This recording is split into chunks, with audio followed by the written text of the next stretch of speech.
Dipersembahkan oleh Halo pemirsa, senang sekali saya Julita Telombanua kembali menjumpai Anda dalam 30 Minutes with Satgas COVID-19.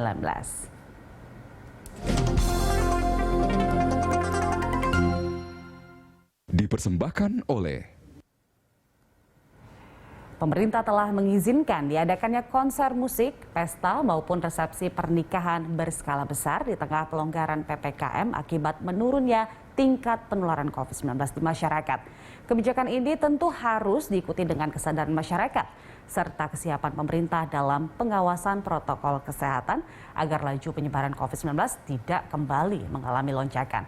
Bagaimana mekanisme kebijakan 3T serta 5M yang perlu dilaksanakan untuk mencegah lonjakan kasus, serta langkah apa saja yang perlu dipersiapkan berbagai pihak sebelum diterapkannya kebijakan ini.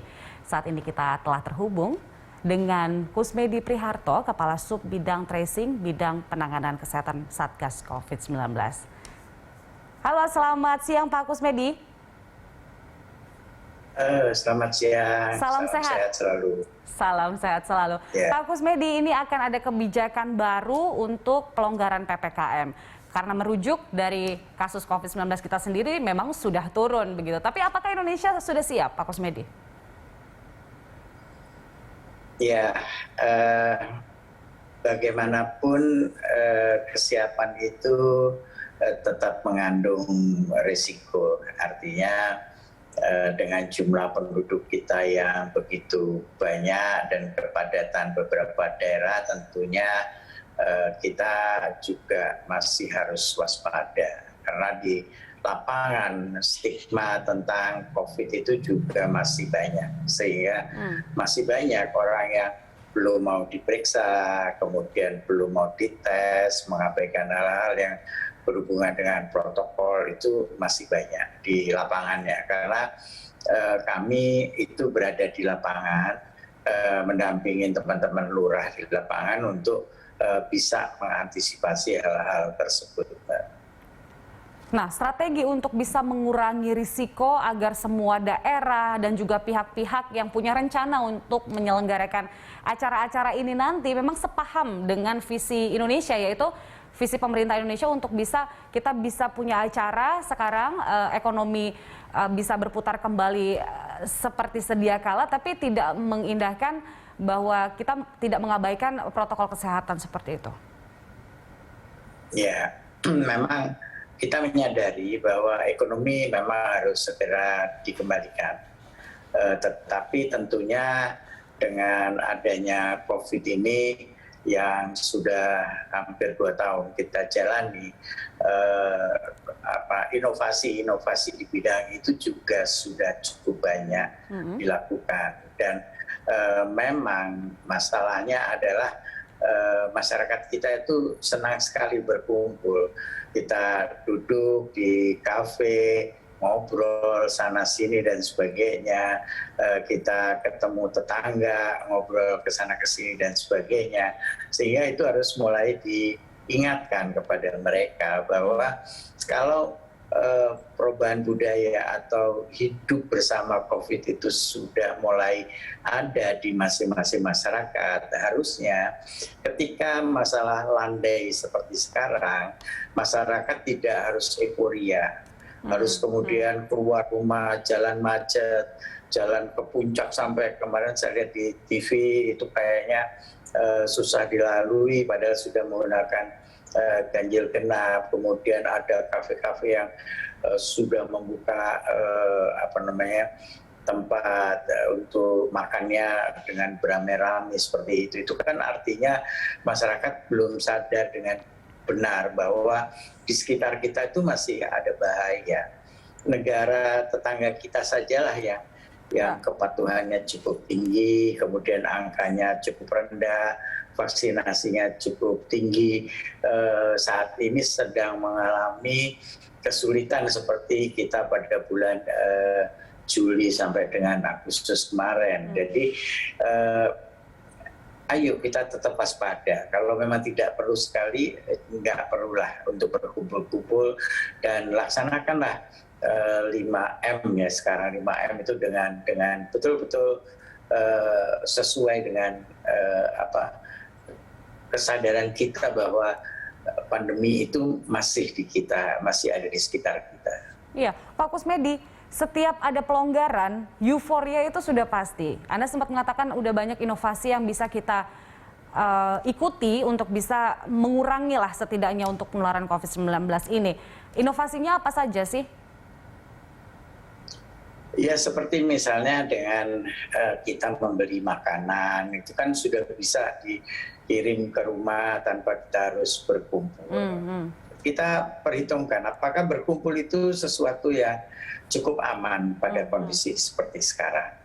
Kalau toh terpaksa kita harus berkumpul, kita harus menggunakan protokol yang sesuai agar kita tidak tertular. Satu contoh misalnya, saya diundang teman saya ke acara kawinan, ya misalnya begitu kan. Tetapi saya kenal biasa saja.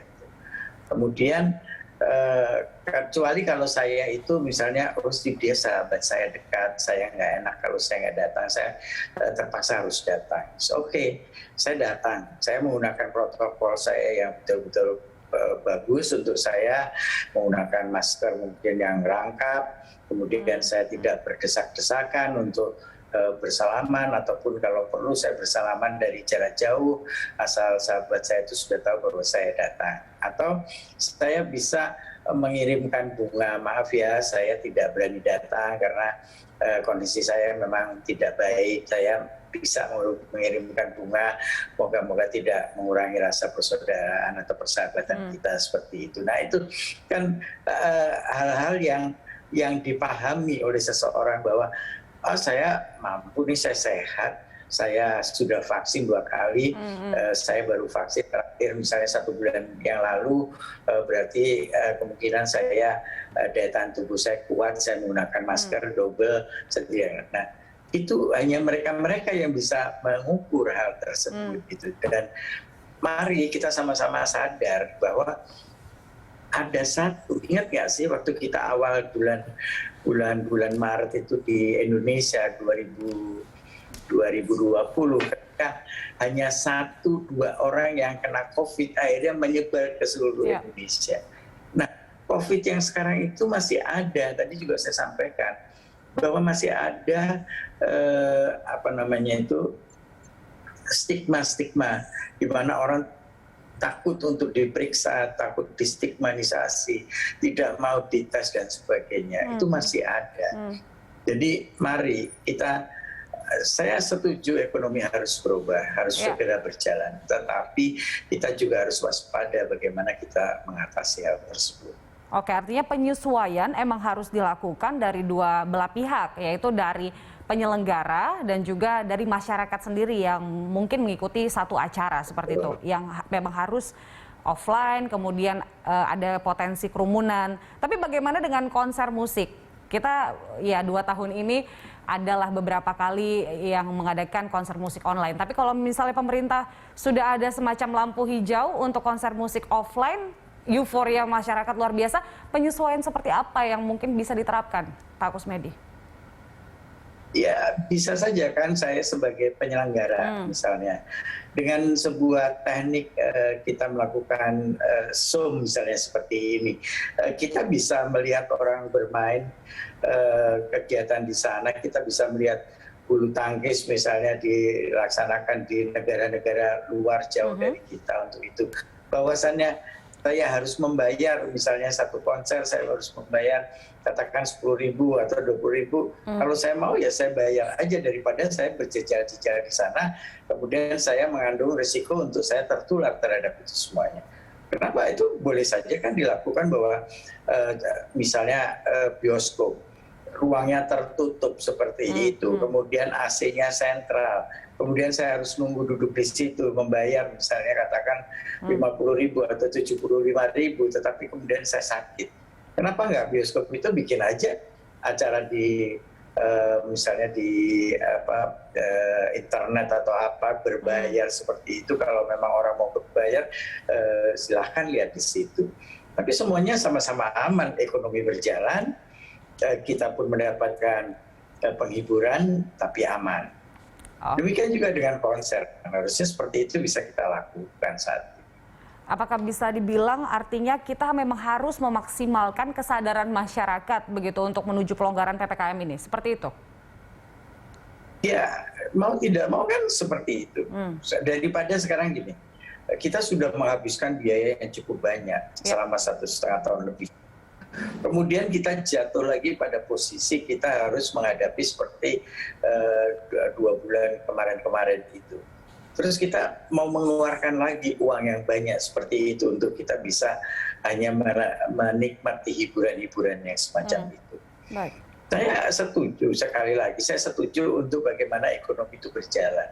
Tetapi inovasi untuk melakukan itu, yuk kita bentuk sama-sama. Baik. Baik, Pak Kusmedi, kita masih akan lanjutkan dialog kita usai jeda. Pemirsa, 30 Minutes with Satgas COVID-19 akan kembali usai jeda.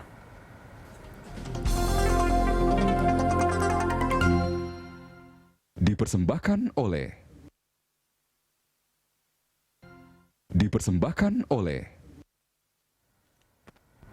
Pemirsa, Anda kembali dalam 30 Minutes with Satgas COVID-19, masih bersama dengan Pak Kusmedi. Nah, sekarang kasus COVID-19 di Indonesia sudah mulai melandai. Mungkin bisa Anda gambarkan, semelandai apa sih kasus COVID-19 di Indonesia? Ya, masih ada daerah yang level 3, tetapi tidak banyak. Kebanyakan mereka adalah level 1 dan level 2. Tentunya walaupun demikian, saya lebih mempunyai pendapat bahwa kita berhenti dulu di level 2. Karena tadi banyak di lapangan sebenarnya stigma bahwa orang-orang yang masih tidak mau diperiksa dan sebagainya itu masih ada di sana. Sehingga kemungkinan terjadi penyebaran masih sangat mungkin terjadi. Artinya biarlah kita pada level 2, kita sama-sama aman, kita sama-sama tahu berperilaku bagaimana berdampingan dengan COVID, dan apa yang kita butuhkan di lapangan, ayo kita kerjakan di lapangan. Tetapi kalau bisa kita kerjakan dari tempat yang lebih aman, ya kita kerjakan dari tempat yang lebih aman. Di awal ada pandemi, ada masyarakat yang belum paham, belum mau diperiksa dan sebagainya yang terkait dengan COVID-19, atau bahkan kalau sekarang ada isu ada orang yang belum mau divaksin begitu. Apakah Satgas COVID-19 masih mencari tahu dan melakukan pendekatan supaya semua masyarakat sama punya pemahaman yang sama bahwa COVID-19 harus kita perangi bersama? Iya, kalau di kota-kota besar ini mungkin tidak tampak ya, tapi ketika kita masuk ke kampung-kampung, ketika kita ketemukan hal tersebut, itu teman-teman di lapangan juga menghadapi kesulitan. Tapi pada akhirnya mereka kan didampingin para Babinsa dan Babin Kamtipmas di lapangan, dan mereka yang membantu kita untuk memberikan kesadaran itu. Memang kita lihat juga bahwa masih ada mereka-mereka yang tidak tidak tersosialisasi dengan adanya COVID itu yang bagaimana. Dan juga kita juga tahu bahwa hoax masih ada di mana-mana tentang hal tersebut, yang harusnya hoax itu menurut saya itu kan sengaja dilempar ya, harusnya itu ditindaklanjuti segera oleh Kementerian Kominfo untuk segera di take down dari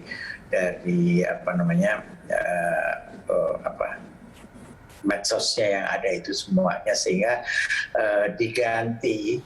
Saya juga berharap teman-teman saya yang sadar tentang COVID itu membuat berita-berita yang positif, berita-berita yang baik tentang COVID itu sendiri, karena sebenarnya penjelasan tentang COVID itu sudah cukup banyak. Dari manapun kita bisa mendapatkan dengan bahasa apapun, Satgas sudah pernah memberikan hal itu. Tetapi mungkin sosialisasinya harus lebih masif lagi.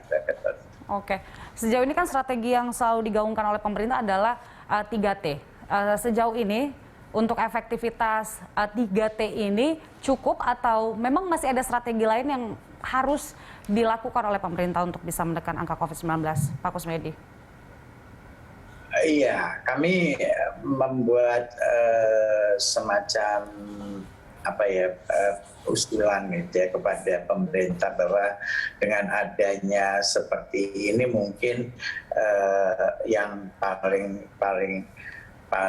lebih harus ditanamkan itu adalah melakukan pencarian yang lebih efisien ya, bahwa apa sih yang harus kita waspadai gitu kan. Misalnya contoh, ada orang batuk pilek, nah ini kita mesti waspada nih, jangan sampai itu COVID. Atau orang dengan panas badan, wah ini orang panas tidak ada gejala lain, oh ini kita harus waspada, sehingga lakukan pemeriksaan paling tidak antigen atau langsung melakukan pemeriksaan PCR sehingga semua terdeteksi dengan lebih cepat. Nah, dengan kondisi terdeteksi lebih cepat itu, maka kita akan bisa melakukan tracking dengan lebih baik. Baik, Pak Kusmedi, kita masih akan lanjutkan dialog kita usai jeda berikut. Pemirsa, jangan kemana-mana, kami akan kembali sesaat lagi.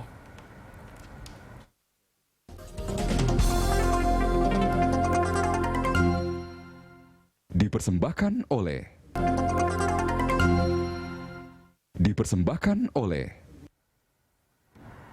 Terima kasih pemirsa, Anda masih bersama kami dalam 30 Minutes with Satgas COVID-19.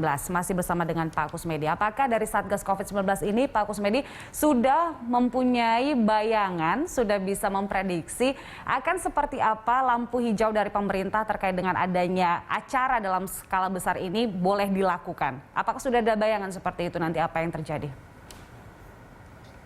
Sebenarnya pada petunjuk leveling itu sudah tertulis sebenarnya di sana, bahwa contoh misalnya acara tersebut dilakukan di sebuah gedung yang terbuka gitu, misalnya.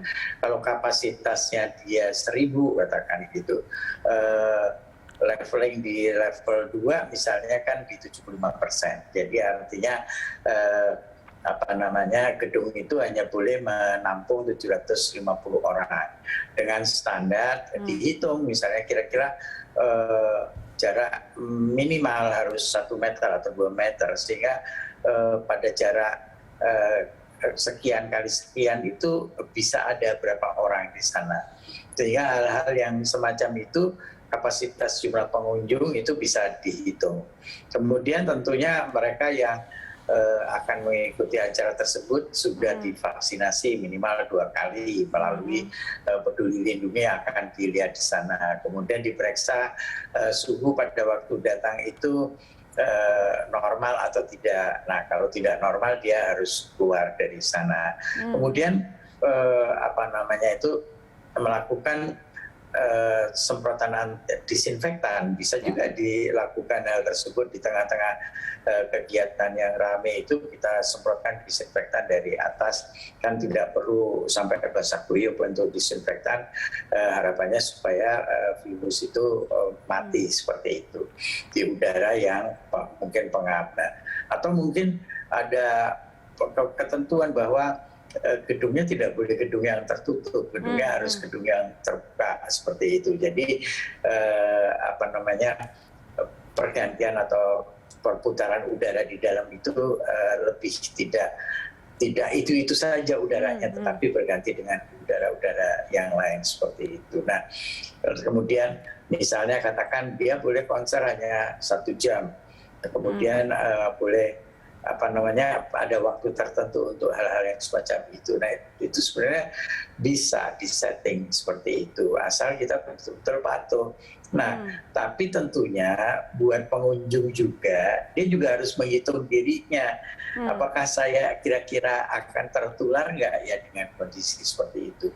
Tapi kalau saya kira-kira tertular, kan nanti tiba-tiba sampai dengan harus dirawat atau mungkin sampai harus meregang nyawa dan sebagainya, kan kita yang bisa tahu menilai hal-hal yang semacam itu.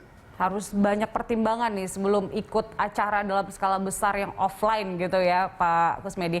Nah, ini panduan-panduan yang barusan Pak Kusmedi sebutkan ini, apakah sudah disusun sedemikian rupa dengan jelas, dengan seragam, kemudian disosialisasikan?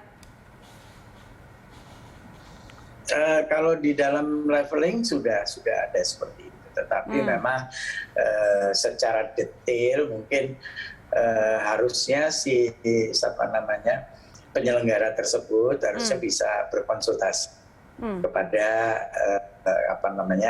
aparat yang bertanggung jawab terhadap hal itu, sehingga dia bisa menyiapkan kondisi gedung atau kondisi lapangan itu seperti apa. Ini yang sama-sama harusnya ya sama-sama itu, artinya pemerintah berusaha, masyarakat juga berusaha, para pelaku ekonomi juga berusaha bersama-sama untuk semua kembali dengan aman. Jangan sampai hanya memikirkan masalah ekonomi tetapi tidak memikirkan masalah kesehatan ataupun keselamatan terhadap itu, kemudian kita akhirnya jatuh pada posisi yang tidak baik kembali seperti itu. Iya, Pak Kusmedi, ini udah mau akhir tahun nih Pak. Biasanya akhir tahun itu banyak event yang dilaksanakan, kemudian semangat masyarakat setelah menghadapi PSBB, PPKM dan sebagainya. Ini kan pasti sangat tinggi ya untuk ikut acara offline dalam skala besar. Apa antisipasi dari Satgas COVID-19 supaya nggak ada lah gelombang akhir tahun 2021 ini? Ya, kita mesti banyak bersosialisasi. Mensosialisasikan semua ini kepada seluruh lapisan masyarakat. Oke. Kenapa? Karena bulan Desember itu kalau saya bilang teman-teman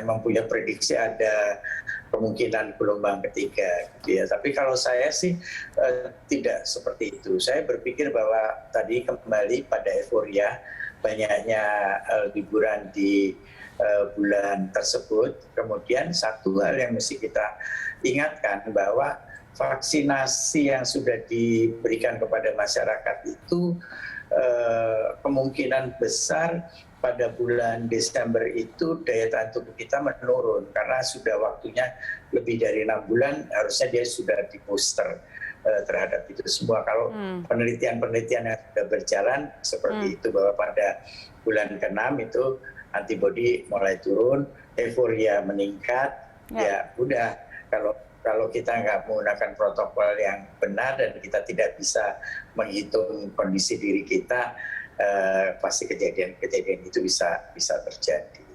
Baik, semoga dengan langkah-langkah yang telah disiapkan dari Satgas COVID-19 dan pemerintah ini bisa maksimal dijalankan sesuai dengan kebijakan baru yang diumumkan oleh pemerintah. Terima kasih Pak Kusmedi telah bergabung bersama kami pada siang hari ini. Dan pemirsa, demikianlah 30 Minutes with Satgas COVID-19 hari ini. Kami mengingatkan untuk terus menaati protokol kesehatan dan menerapkan 5M. Memakai masker, menjaga jarak, mencuci tangan dengan sabun, membatasi mobilitas, dan menjauhi kerumunan. Atas nama seluruh kerabat kerja yang tugas saya, Julita Pelombanua undur diri. Terima kasih, sampai jumpa.